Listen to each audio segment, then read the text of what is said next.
Welcome back to Daytona, where good news, Tony Billings is awake, alert. He is responsive to his caregivers.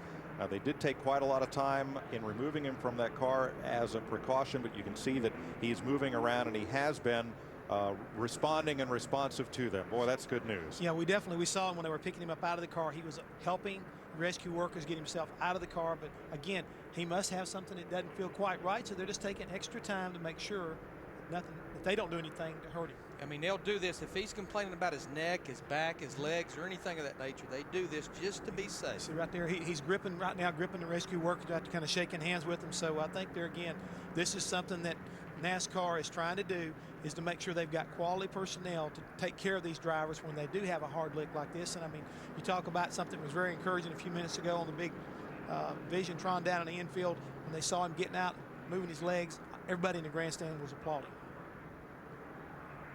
Very good news after what was a very, very hard hit in turn 3. That car coming down off the wall, the car of Bill Clevenger, really gave Billings very, very little opportunity to take evasive action in either direction. Well, everything happens so fast out here at Daytona. I mean, you've got to be, when you make a commitment, sometimes you just can't turn the car right or left on a dime. That's Clevenger now that hit the outside wall. Of course, with the banking here, he's going to go down. You see all the cars going to the apron, and Billings just ran out of racetrack down there. His view was blocked by the car in front, which went high. He dove low, and that's where the car was heading. An unfortunate choice, but so little time to react in a situation like that. It's hard to place blame. I mean, again, we already documented these cars are running close to 170 miles per hour, so things are happening quickly. So Bill Clevenger, who climbed out of his car unaided, and Tony Billings involved in this crash at lap number 9. Scott Weaver is our leader. Wade Day still second. Hopgood third. Fantasy Cup Auto Racing is now the official fantasy game of Speed Channel. Select a team of 8 Nextel Cup drivers. Score weekly fantasy points to enter. Just log on to speedtv.com and click on the Fantasy Cup Auto Racing banner at the top of the page. We'll be right back, still working the first caution of the day here in Daytona.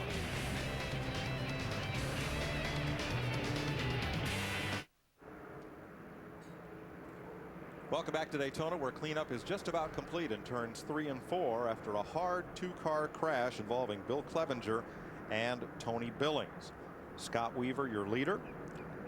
Wade Day and Diablo 1 running in second, and Justin Hopgood in. It's interesting that Justin Hopgood would be outlaw and his brother Jake would be patriot. I guess there's always an opposites there among exactly brothers. When I was asking his brother about that earlier this morning, he said the patriot, mom and my wife thought that I'm very patriotic, that it really kind of fit me, while the outlaw fits my brother because he is kind of a revolutionary when it comes to that.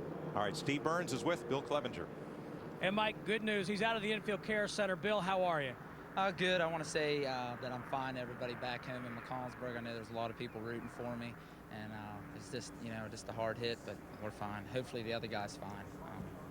Very hard impact. Tell us what happened, Bill. With those cars tucked up, I mean, we broke into our 2 separate groups. We had the lead pack. I was leading the second pack, and I was just biding my time, waiting for the first, caution or pit window to come through, and everything tucked up. I don't know if I was touched or just got out from underneath me, but I hit the apron, spun around. I know I went up and hit the outside wall, and then when I came down, I don't know if that's when the other guy had hit me or not, but and then just came to a rest and waited for the safety workers. Glad you're okay, Bill. Yes, thank you. And I want to say thank you to all the sponsors, Awesome Racewear and Boss Construction and High Tech Fuel, Tri-County, Imler's Poultry. Hey, thank you all. Clevenger hoping to follow in the footsteps of McConnellsburg's Tom Peck, who had a successful career in the Busch Series. Now we've had something happen here because Ray Paprota, he just came out on the racetrack after this caution. He has all kinds of damage there. The instigator on the back of his car hasn't yet run a lap of green. I don't know what happened, Larry, but it looks just like somebody has run through the back of that race car. Looks like that gator took a chomp out of the tail end of that.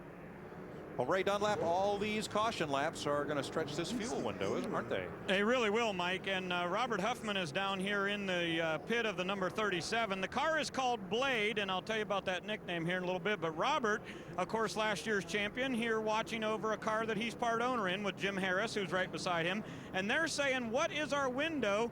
And I asked them, what is your window? He said, oh, we're just about to open it here. If we get another 3 or 4 laps of caution, we might be within it. Now, most of these guys say they need to get to lap 30 before they would ever fuel.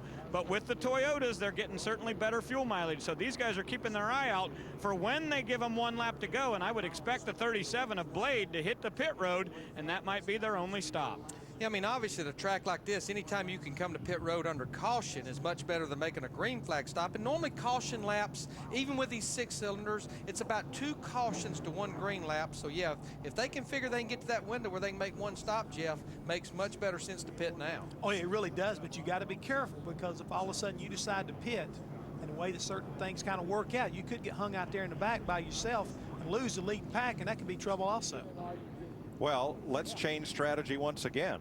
The cars have been pulled onto pit road because the track crews have been reported more debris up there in turns 3 and 4 than first thought. So they're going to spend a little extra time up there, and so that they can, the field has been halted on the pit lane after 19 laps.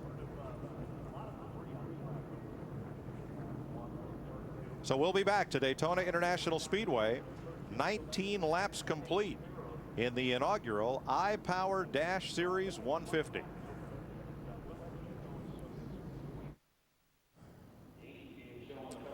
Welcome back to Daytona, where the IPOWER Dash 150 remains under the red flag. After Jason York led the first 2 laps, Scott Weaver took over the front spot. On lap 9, a 2-car crash between Bill Clevenger and Tony Billings brought out the caution flag. During the caution period, an accident occurred that has involved one of the track's safety workers. So the cars have been brought to pit road and halted under the red flag, where we remain with 19 laps completed. Speed Channel coverage from Daytona International Speedway will continue after this word.